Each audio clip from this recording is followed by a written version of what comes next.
नमस्कार दोस्तों, स्वागत है आपका मैजिकल मैथ्स के इस नए एपिसोड में। दोस्तों, परिवहन तंत्र के बारे में हम लोग पिछले वीडियो में शुरू कर चुके हैं, जिसमें हम लोग पार्ट 1 में पढ़ चुके हैं कि रक्त कैसे बनता है और रक्त कैसे काम करता है।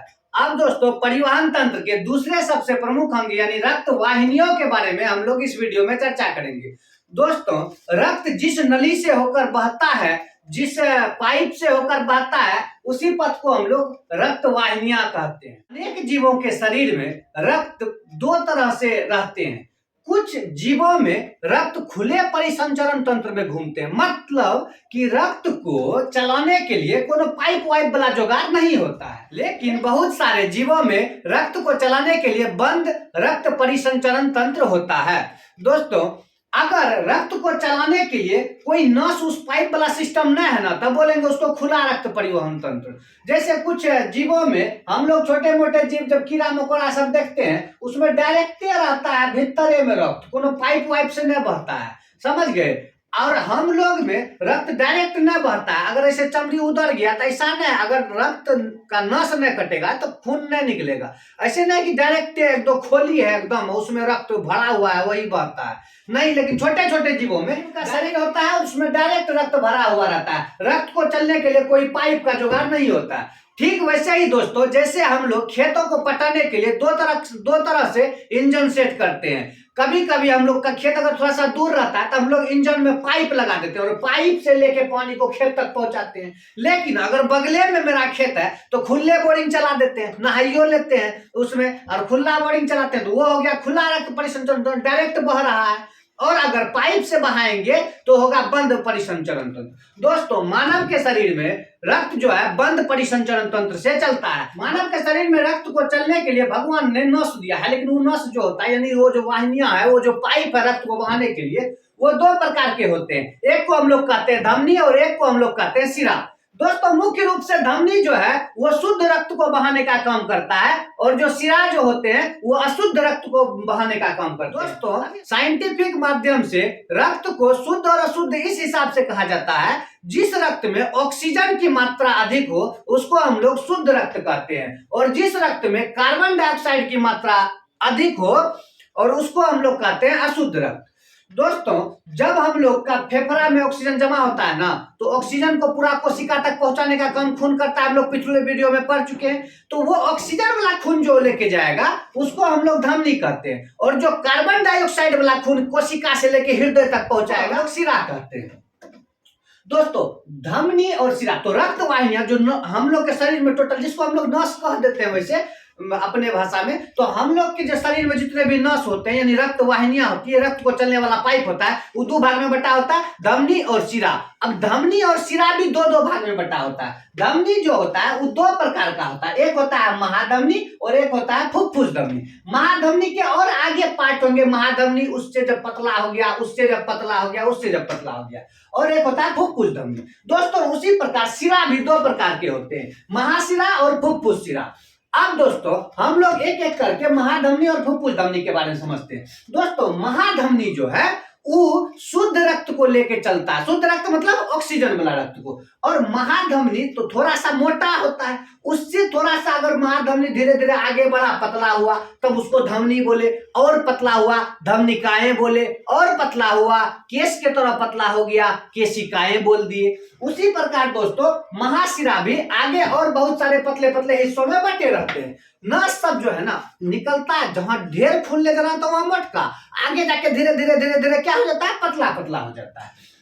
अब फुफ्फुस धमनी जो है बिल्कुल उल्टा। हम लोग तो ये जान गए कि धमनी जो है शुद्ध रक्त को लेके जाता है, लाल से लिखे हैं, लाल मतलब शुद्ध रक्त को लेके जाता है। अब देखिए, लेकिन फुफ्फुस धमनी उल्टा होता है, ये अशुद्ध रक्त को लेके जाता है। कौन सा रक्त को लेके जाता है? अशुद्ध रक्त। ठीक उसी प्रकार शिरा अशुद्ध रक्त को लेके जाता है, लेकिन फुफ्फुस शिरा जो होता है वो शुद्ध रक्त को लेके जाता है। मतलब दोस्तों, फुफ्फुस जिसमें लगा रहेगा वो अपना नाम का उल्टा काम करता है। जैसे धमनी बोले शुद्ध रक्त, लेकिन फुफ्फुस धमनी अशुद्ध रक्त। शिरा बोले अशुद्ध रक्त, लेकिन फुफ्फुस शिरा बोले तो शुद्ध रक्त। दोस्तों, फुफ्फुस का का मतलब होता है फेफड़ा। फेफड़ा को ही हम लोग फुफ्फुस कहते हैं, यानी फेफड़ा से जो नस जुड़ा हुआ रहता है ना, उसी को हम लोग फुफ्फुस लगा देते हैं नाम। अभी हम लोग यहाँ क्लियर समझ लेते हैं। हमारे शरीर में जब भोजन टूट जाते हैं तो वहां पे बहुत सारे कार्बन डाइऑक्साइड का निर्माण होता है, और उन कार्बन डाइऑक्साइड को पूरे शरीर से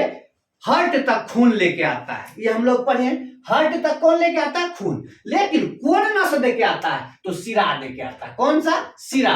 शिरा में बहुत सारा आ गया, महाशिरा, शिरा, शिराएं, मतलब उसी को बोलते हैं शिरा। तो शिरा जो है शरीर से सब कार्बन डाइऑक्साइड वाला यानी अशुद्ध रक्त को लेके कहां पहुंच गया? हृदय में पहुंच गया। अब हार्ट जो है उस सब गंदा खून को भेज दिया फेफड़ा के पास कि जाओ वहां से ऑक्सीजन लेके आओ। अब फेफड़ा के पास जो हृदय से खून लेके जाएगा वो कौन लेके जाएगा बताइए? अशुद्ध खून जाएगा ना, तो अशुद्ध खून को कौन लेके जाएगा? फुफ्फुस धमनी। कौन लेके जाएगा? फुफ्फुस धमनी। ठीक उसी प्रकार जब फेफड़ा में ऑक्सीजन ले लिया खून, अब शुद्ध हो चुका है, अब शुद्ध खून को फिर फेफड़ा से वापस हृदय तक कौन लेके आता है? फुफ्फुस शिरा लेके आता है।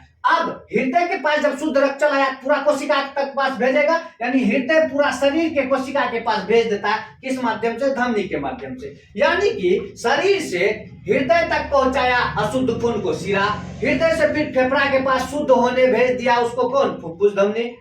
फुफ्फुस धमनी से चला गया।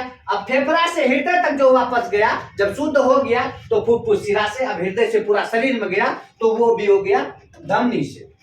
दोस्तों तो मुख्य रूप से अब धमनी और शिरा में अंतर देख लिए कि धमनी जो है शुद्ध रक्त को लेके जाता है, लेकिन फुफ्फुस धमनी अशुद्ध रक्त को लेके जाता है। शिरा जो है अशुद्ध रक्त को लेके जाता है, लेकिन फुफ्फुस शिरा शुद्ध रक्त को लेके जाता है। दोस्तों महाधमनी के बारे में बात करते हैं कि महाधमनी जो होता है वो हम लोग जानते हैं कि शुद्ध रक्त को लेके चलता है। महाधमनी आगे चल के टुकड़े में बढ़ते जाते हैं, क्योंकि हम बताए थे ना कोशिका बहुत छोटा छोटा होता है और महाधमनी मोटा मोटा नस है। अब मोटा नस से छोटा जगह में जाना बड़ा मुश्किल है, तो उसके लिए नस सब जो है आगे बहुत सारे पतले पतले रास्ते में विभाजित होते जाते हैं। जैसे ठीक हम यहाँ बनाए, देखिए पहले महाधमनी होता है, महाधमनी आगे चल के टुकड़ा टुकड़ा बन गया तो उसको धमनी बोले। अब धमनी भी जब आगे से टुकड़ा टुकड़ा हो गया तो धमनी कहाँ बोले? एकदम पतला पतला होते जाता है। आगे चल के इतना पतला हो गया जितना पतला अपना केस है, केसों से बेसी पतला, इसीलिए उसका नाम हो गया केशिकाएं। क्या नाम हो गया? केशिकाएं। ठीक उसी प्रकार दोस्तों अशुद्ध रक्त का जो चलाने वाला होता है यानी शिरा, तो महाशिरा सबसे मोटा नस, महाशिरा का जो बच्चा सब हुआ वो क्या हो गया? शिरा।